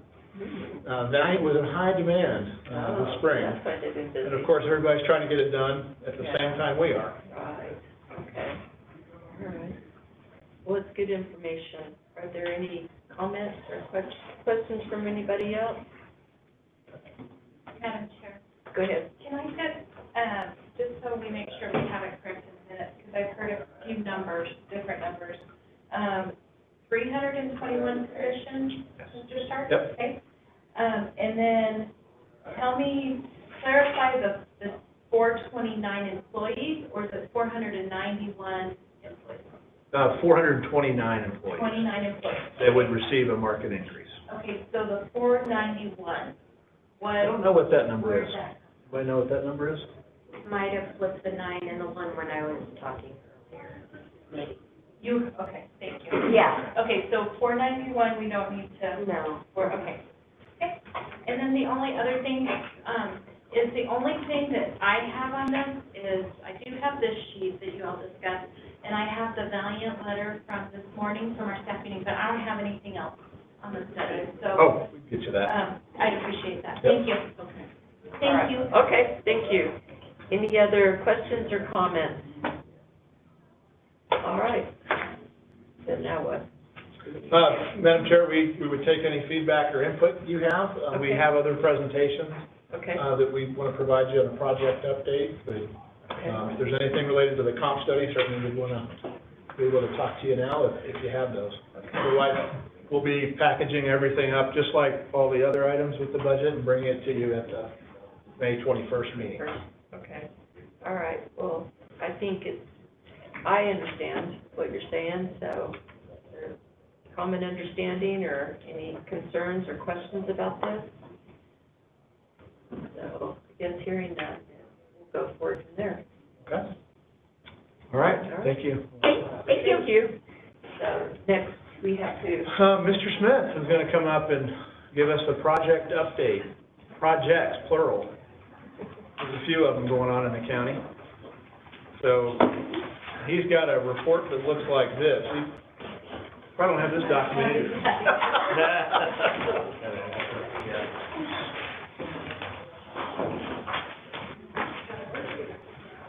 All right. fast, I can find what the thing is. He's mixing it up. Madam Chair, Commission, you guys are ready? Go ahead. I just have a list here of projects that we've been working on. Most of these are grant-funded projects, things that have been happening for a while now, but I just wanted to give you an update on some of the stuff that's gotten done, some of the stuff we're still working on. Stuff that's finished up in the past year. Kirtland Walk Path project is finished up. That was a pretty good project. Riverview, waterline project, that was some infrastructure improvements that happened out there. Quite a few San Juan Regional Medical Center projects. As you can see, one chiller plant replacement got completed. That one's not something that many people will see. It's kind of hidden behind the scenes, but that has to do with the HVAC system there, keeping the hospital cooled and heated for everyone's comfort. One really cool project that's coming up there, or I think kind of maybe a big impact and something that people will see, is that San Juan Regional Medical Center Women's Inpatient Unit Improvement. That's going to be the 5th floor, $4 million project that we combine several funding sources to get done. And we're just now getting under contract on that and should start construction here within the next month or two. And that should be a really good one for all the expecting mothers out there, families, and things like that. So that'll be a really good one. Let's see, what else do we want to talk about? Another one that everyone's well aware of is the Sheriff's Office helicopter. Pretty much complete. We identified recently a couple pieces of equipment that would be extremely beneficial to have on that helicopter, and got those ordered, and I'm told that they have already been delivered, just need to be installed by the mechanic down there. So that project is nearly 100% complete, $3 million project. That was a good one. McGee Park Rabbit and Poultry Barn, that's something that we got started into, I guess, the beginning of this year. Really had the grant last year, but something that we were really on a tight deadline with to make it by county fair time this year. And so far so good on that project. It's coming along really good. I haven't heard of any setbacks or anything. It's doing really, really well on that. It's going to provide a nice space for exhibitors to put their animals in during the fair, and it's going to have a lot of use outside of fair times as well for 4-H meetings and things of that sort. It should be really beneficial to the younger members of our community. The NMSU Extension Office, another good project coming in that we'll be building right here, right across the parking lot. That's coming along nicely. We have construction documents for that project. City of Aztec has okayed our utility plan, and should be putting that project out to bid within the next month or so, I think. So hopefully get that underway, and you'll start seeing progress on that, like I said, right across the parking lot out here. Will the other building be locked down, or Madam Chair, yes, we would hope to repurpose that vacant space. It's behind the purchasing department. Okay. The extension office currently is housed in. It would be good for a lot of different things. So we don't have anything identified at this point, but definitely will be repurposed. Okay, all right, thank you, sorry about that. Well, that's all right. Lower Animas Valley Trail and the Outdoor Recreation Master Plan, those are both just opportunities to really promote outdoor recreation in San Juan County, and hopefully, you know, you get some of that revenue coming our way, people visiting and coming to check us out and having a good time here in San Juan County, and also making, you know, helping people with the decision to move here and make this a home for themselves. Make us hopefully compete a little bit more with our neighbors to the north, maybe, as far as that goes. Will there be an advertising campaign for that, to advertise what's going on with that? Yeah, I think so. And part of that, I don't know that that's necessarily encompassed in those two grants. Okay. But I know, so just down the page, maybe on the next page, there's something to that nature, the gravel bike route marketing grant. That's something that Mr. Savage's has been working on to really promote. We're very fortunate here to have a lot of roadways and already made pathways to some very remote places of our county via the oil field roads and things like that. And I think that's a lot of that gravel bike route, that Mr. Savage was working on. Okay. Madam Chair, with respect to the outdoor recreation plan, yes, there will be a campaign to solicit feedback from not only the public, but the stakeholders at large. What was identified with one of the consultants that applied to the initial RFP was the amount of in-person meetings that they indicated they would conduct, which I think is very important to try to capture comments, concerns, or new ideas for our area, as opposed to doing it virtually. My hope, though, with respect to the meetings, is that the consultants identify where individuals want to recreate. So instead of having a meeting necessarily, and this is nothing wrong with the commission chambers, but go to the area where folks like to recreate, like the lake, like trailheads, like areas where we're missing right now, is try to capture that piece, try to tell us what we don't know within our area.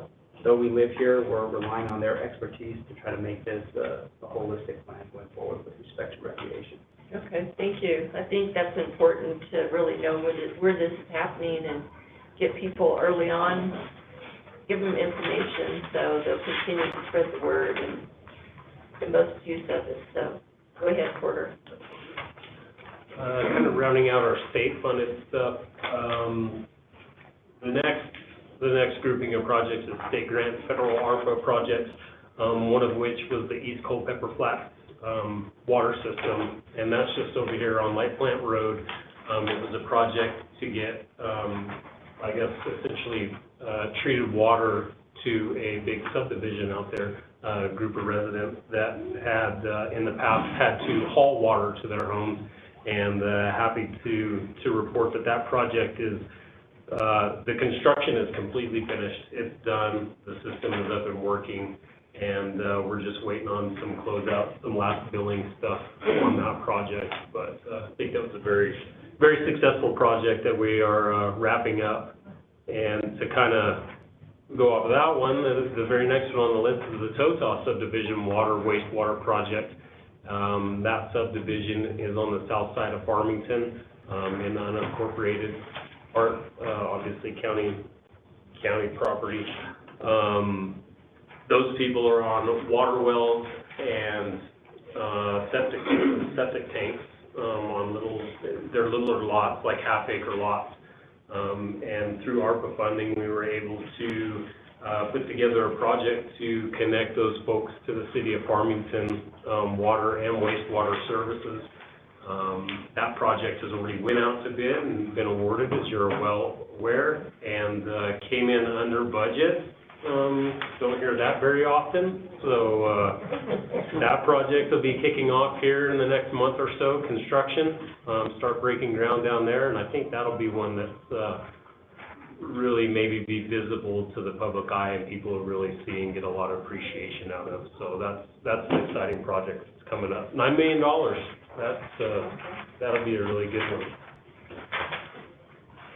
Federal ARPA projects, as you know, wrapped up the training and wellness facility at the Adult Detention Center.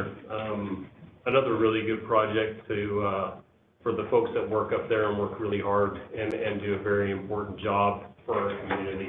And that turned out really, really nice with the weight training center and the space for rest and to be able to cook and have a meal and do laundry if needed.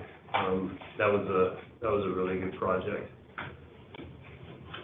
What else do we have finishing up here? Let's see. I'm skipping over to federally funded projects. The blue headers. We finished up the most recent round of ADA improvements using CDBG funding.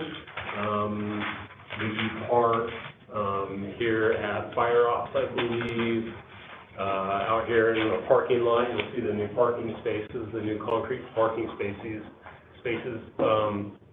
just to get us up to the most recent standards, ADA accessibility for those folks who need to come and vote or conduct business or anything such as that. And we are looking to along with that one, and it's not on here, but we were awarded, as you're aware, more CDBG funding to continue those improvements in the future. And we haven't got the grant agreements for those yet, so I guess they're not, I don't know, official, but as soon as they are, they'll get put on this list too, and hopefully we can get started on those projects pretty quickly. Finished up another project that's on this list at the San Juan Regional Medical Center. We did a bunch of telehealth upgrades out there. Got to use some federal monies for that, to improve our service to patients at San Juan Regional Medical Center. That project did get finished up and completed. We're just closing it out now. And I guess on the last page, we had the ribbon cutting last week for the Cedar Hill pedestrian bridge. Yay! That seems to be an extremely popular project. There were quite a few people there and a lot of people excited, I think, about using that bridge. So that was a neat project, another one that got finished up and completed and happy ending. A lot of comments on Facebook. Yeah, of various opinions.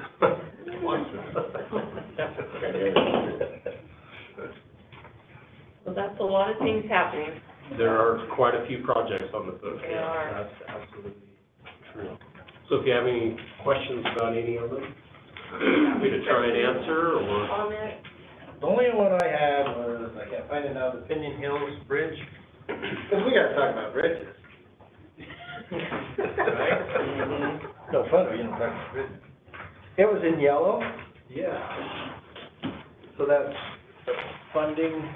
So I'm hoping that I might be able to lean on Mr. Perrell for more information about why that one's in yellow and hopefully better explain the situation. Sure. So, Mr. Chair, or Madam Chair, Commissioner Lanier,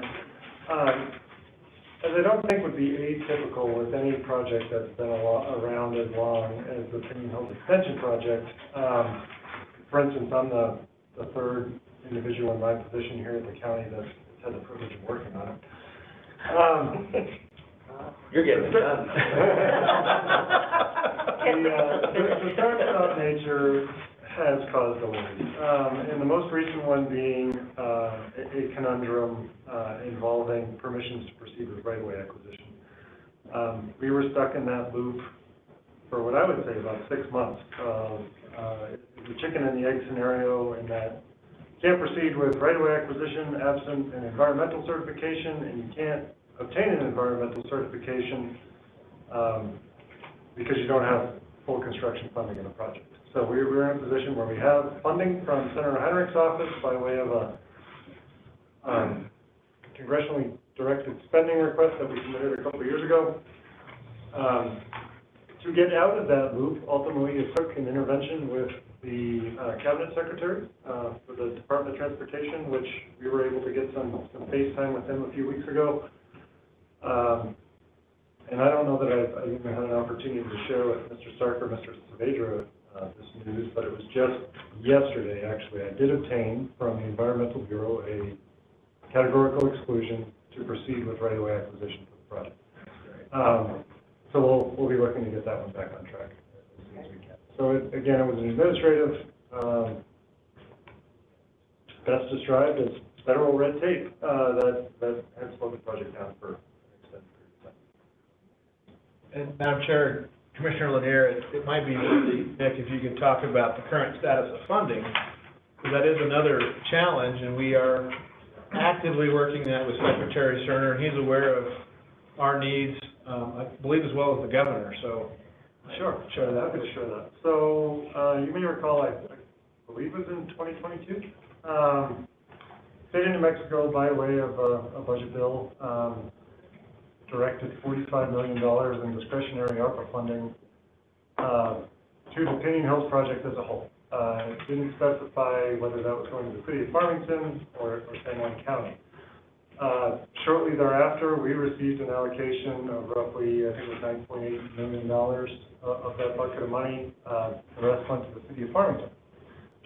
That money is on the same mandated timeline as the ARPA dollars that we're working with here, in terms of an obligation deadline of December 31st of this year, with spending needing to be complete by December 31st of 2026. Don't take exception with DOT's reallocation of the funds. City of Farmington was ready to proceed with the construction. They needed more money, and it was quite clear that given where we were at in the project development process, we would not be able to obligate those funds by December 31st of this year. That being said, they unceremoniously swept our $9.8 million in obligated funding and diverted it to the City of Farmington construction project. So our construction project, which is currently estimated at around $13.5 million, is entirely unfunded. Again, we've had conversations with both the governor and Secretary Sarna about this project is not complete without the county's phase of development. And I don't think either of those individuals would like to see a bridge to nowhere built. But that being said, it's still going to require likely a legislative action to get that project funded. The time to do that is probably going to be in next year's legislative session. We'll have our project on a pretty clear timeline for completion of the engineering phase, and it'll be most appropriate to ask for construction funding then. So we'll be leaning on our legislatures to come up with $13.5 million. I like that smile. For the construction of the project. Yeah, thank you. There, you got your answer. So in summary, they provided the money, took it back, and now they've committed to provide the funding again. So we anticipate that the state will come through with the funding because they want to see a completed project. Madam Chair, I have a suggestion. It's hard to see this purple and the blue. I don't know if you have to follow the template, but it's something more legible. I just appreciate that. I can adjust that. Okay, thank you. Yeah. All right, do you have any other questions or comments? Okay, thank you. To get batted back at me, so I'm going to stop. I know, that's a question. Thank you, Porter. All right, who else do we have? Madam Chair, I don't think we have any other business before you. Oh, we do. We have a budget adjustment, so we actually have an action item before you. But related to preset presentations, we don't have any other business related to the budget. Or no? Madam Chair, I did have a question. On the section that said, education for, employees, is that where they can get, edge classes, or they can go do San Juan leadership? Is that what that is? I'm sorry, Commissioner Totocini, I was distracted. My apologies. I saw on the benefits for the employees, they have an education where it's paid for. Is that like they can go to take edge classes, San Juan leadership, et cetera?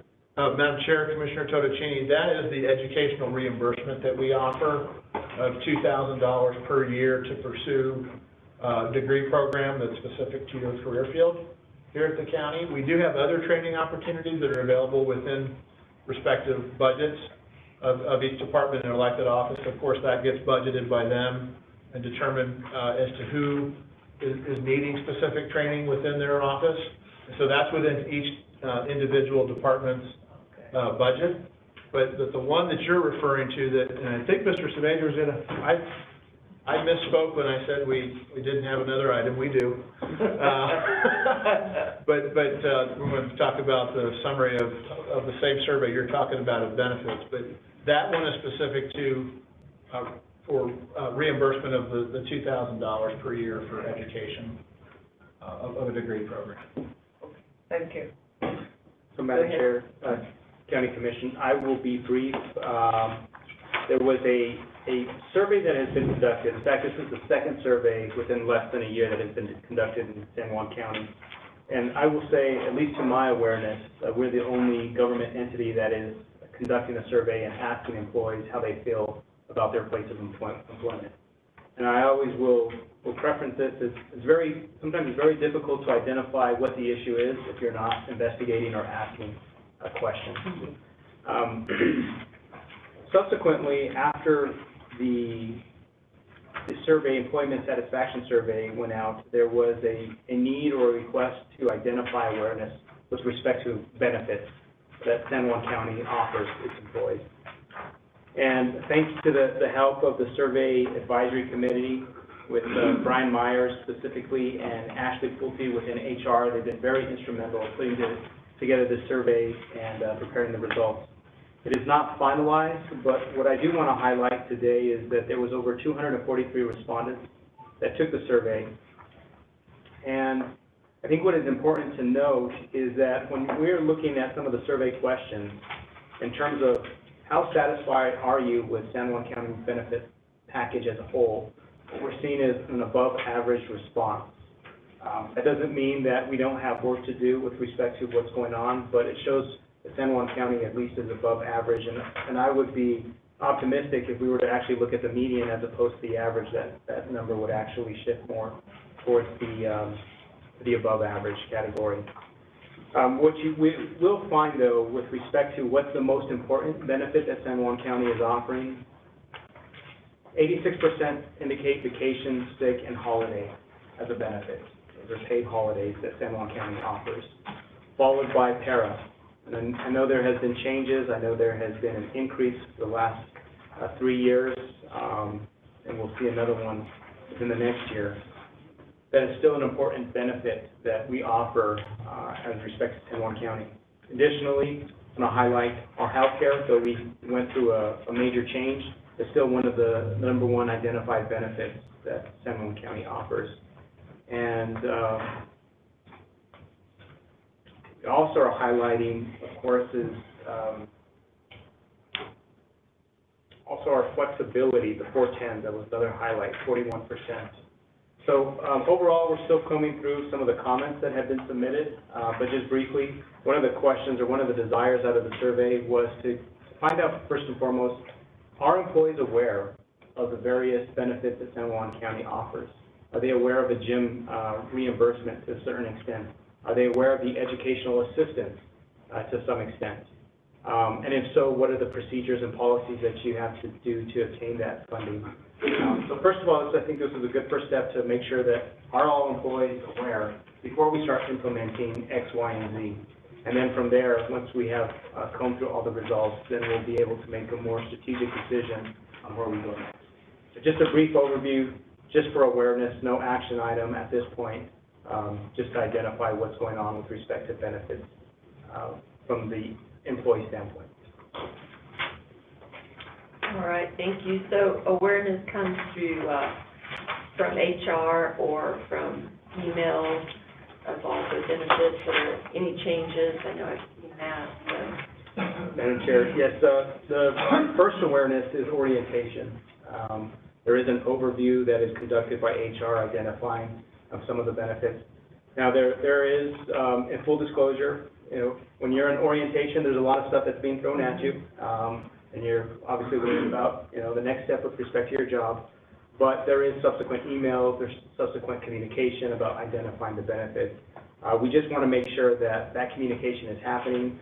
What was identified within the survey as the preferred method in terms of communication for employees was email.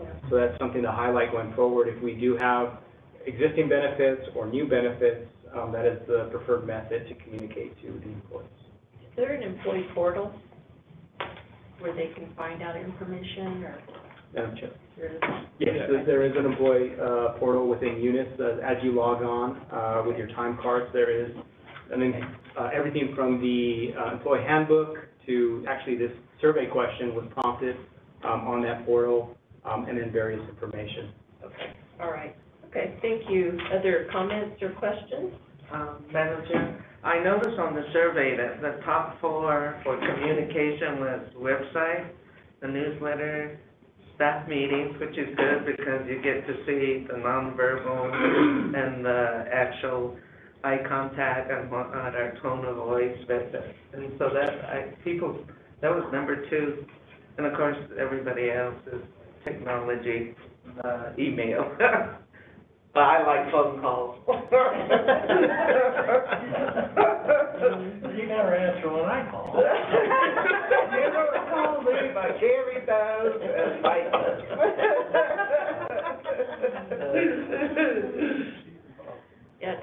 that was You're there. It doesn't. All right, thank you. My only comment, Madam Chair, is I commend the administration and all of the department heads, because it is hard to put it out there. Like you said, it's one of the only ones that, we're one of the only ones that do put out a survey and have the employees give you feedback. Because it is kind of hard for a department head sometimes to hear that reality, and so I commend all of you for putting yourself out there, because sometimes we don't like to hear what people really have to say. But it's important that we do, and you guys handle it very well. I agree, there's a lot of opportunity, time changes, what the needs are, so, all right, thank you. Thank you. All right, is that the final report? I think that's our final report. Okay. Scan the room one more time Okay. before we have an action item for you relative to the budget adjustment. Okay, so any other comments or questions before we go to? Okay, I'll go ahead and take a motion if you're ready for that. Madam Chair, we wouldn't need a motion on the budget presentation. Oh, okay. No. The action item. That was just, item number 2, we would like Ms. Martin to just quickly give a presentation if she could. if you All don't mind. right. I presented to you for your consideration, budget adjustment number 13. This is, mostly, we've received, additional grant funding.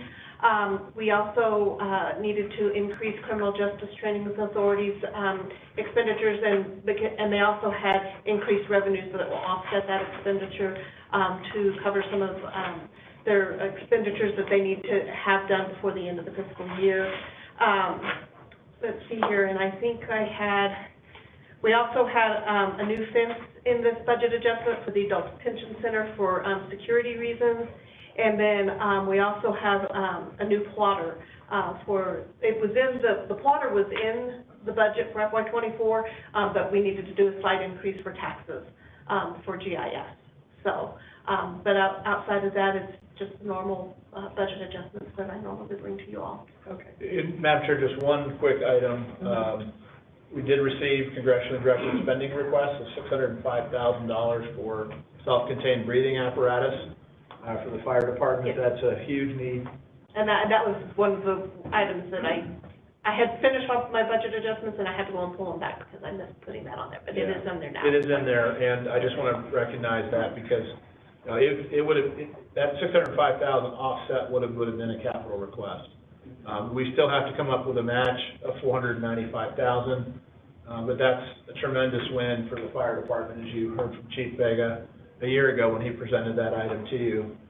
We've got end-of-life units. We need 100 of them.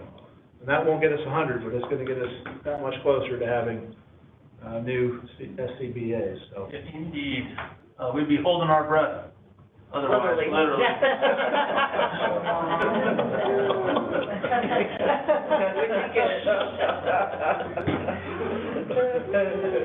Can I use the dong?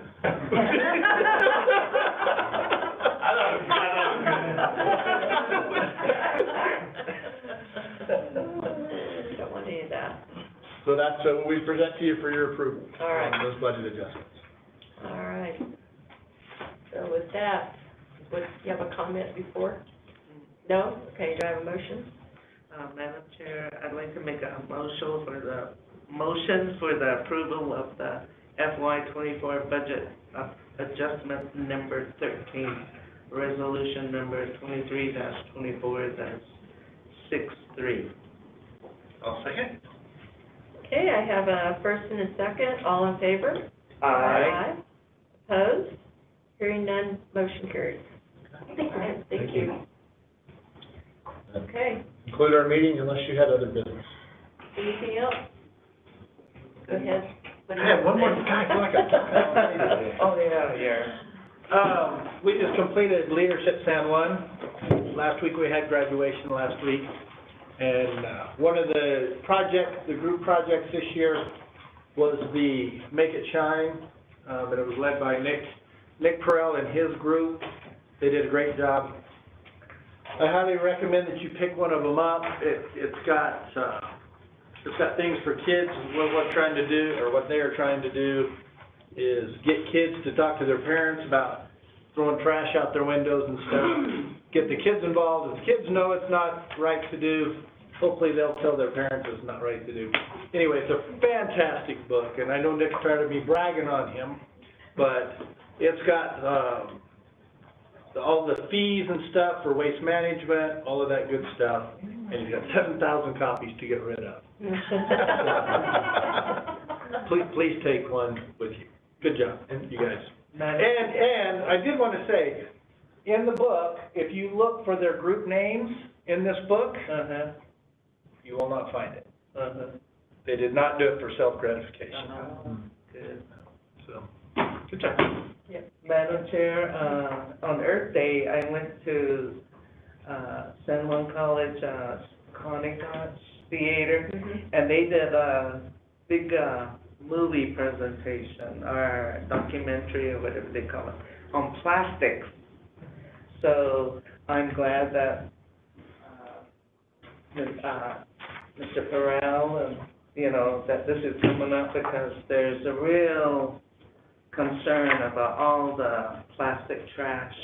It started with a film, a baby sucking, I mean, people don't really breastfeed nowadays, but it shows a baby sucking on a plastic bottle. And then they explain that in our bodies we have a lot of plastic. Every time we open this, I guess those minute type of things, we're ingesting it. And then somebody said, have you noticed young people are getting more cancers than way before? And it's because of the bottle fed. And us baby boomers who are more breastfed, we're kind of tough survivors. So that was really interesting. In some countries, they take the plastic and you put it in a little container, and you get, you know, like the way you use to cash in your glass pop bottle, you get a little ticket with money on it. And then one thing that was amazing is how they compost. When people go to those big sports stadiums, they have recycle bins with the food. They take that and somebody composes it, and it showed how those things are hot. You can put your hand in it, and it's amazing what other cities are doing.